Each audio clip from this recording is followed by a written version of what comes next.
Hi everyone, it's Evangeline here at etrailer.com, and today we are looking at our Yakima EXO SwingBase system with our DoubleUp bike rack here on our 2017 Toyota RAV4.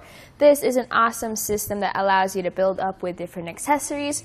Right here we have the DoubleUp bike rack, so if you want the system and you're an avid biker and you just want to start off with this accessory, this might be a good option for you before you expand to future ventures.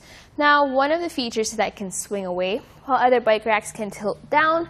To access the hatch on your RAV4 here, we're going to swing this away. To do so, we have this knob here at the end of our swing base. We're going to loosen that knob until it completely detaches from the other arm, right there. From here, you're going to pull this lever, and this allows you to push out, hold on to that holding point there as you push it out all the way. And you can see that lever comes down at the end, locking it into place. Here we have it completely swung out, which allows us to access our hatch here. You can see there's plenty of space around your door, allowing you to get in there, grab whatever you want from your trunk, even hang out here by your hatch without having to worry about taking your bikes off. With that back in place, we can then push our bikes back. One thing to note is that the way this is mounted is that if you have it swung out, you can still dismount your bike from this position without having to fold it back in. Right here, I am going to fold it back in though, so you can push it on whichever end you want, but you have to make sure that you have to pull up on this lever right over here. So pull that up and then start swinging it back in.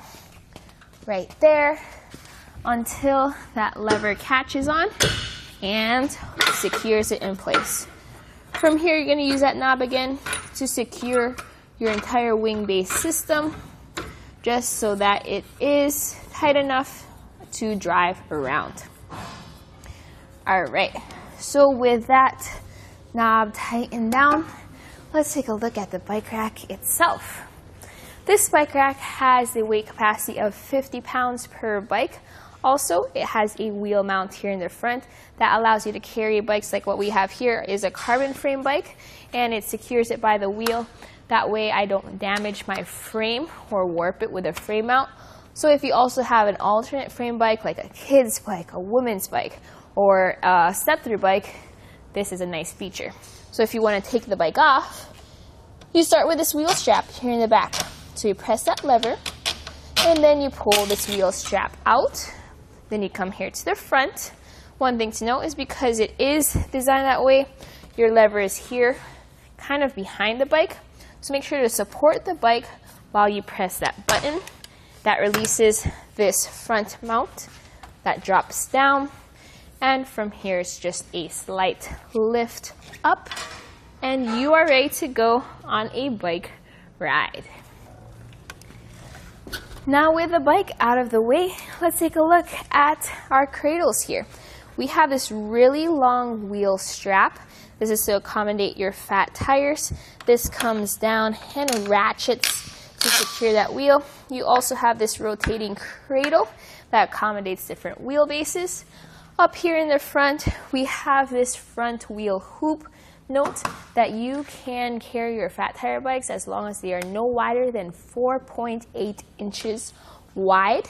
This comes down to compact itself, and the front wheel mount comes down as well. And you can see how it ratchets down to secure your front wheel. And we'll leave it right there. So in this folded up position, you can see how it sits on our swing base. There is some length added to the back of your vehicle though, so let's take some measurements. Measuring from our back bumper all the way to the end of our bike rack, which is by this front wheel mount, it sits at 35 inches long. And this is how it sits on the swing base, so it depends on where it hitches for how long you have it, but that's a good amount of length when it comes to driving around. You can also take the bike rack off and fold the arms back in if you want it to be a bit shorter. But if you just want to carry around your bike rack around, that's the length it's going to be at. Let's take a look at ground clearance though. Measuring from the bottom of the end, which is right over there, it sits at 14 3/4 inches from the ground. Now measuring here near the shank, we have it at 10 3/4 inches. Note that this kit fits into 2-inch hitches. It is pretty heavy, especially the base here, so make sure you have enough weight capacity to carry both the base, the bike rack, and your bikes. All in all, it does come with an anti-rattle pin and a lock. Try to make sure that your locks are key-to-like. You get locks on the swing base as well as the bike rack. The bike rack has a integrated cable lock that comes up and around your bikes and secures at the end. You also have a lock here by our locking speed knobs. So, my thoughts about this bike rack is I love how it looks here on our RAV4. Even with it folded down, you still have access to the hatch with it folded down. And if you want more space, you can swing it out. It really works well with our 2 bikes. Again, if you want an EXO system and you want to add on and get those accessories, you know that this does fit with your vehicle. So that was a look here at our Yakima EXO SwingBase system with the DoubleUp 2 bike rack here on our 2017 Toyota RAV4.